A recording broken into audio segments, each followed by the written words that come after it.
که ریشه به طوفان و آتش زنم.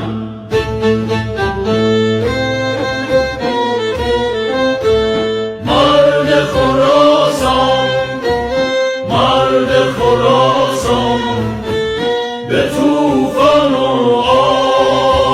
آتش زنم.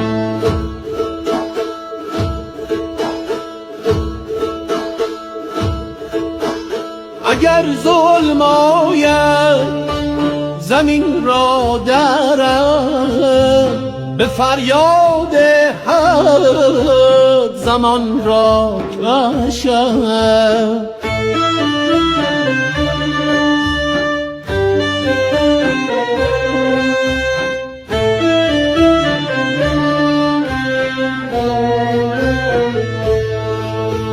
منم بانگ خشم حقیقت بدان، شکستم شب تار اوغان تبار.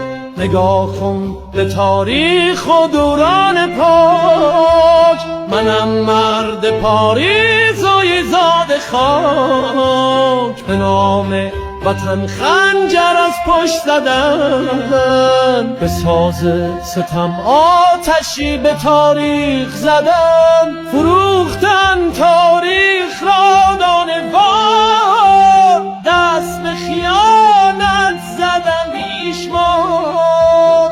ما خواب نبودیم، ما خون شدیم، بر خاک خراسان فریاد شدیم. نابود شود هر که با ما ستیز، خاکم ندادن جز به مردان تیز.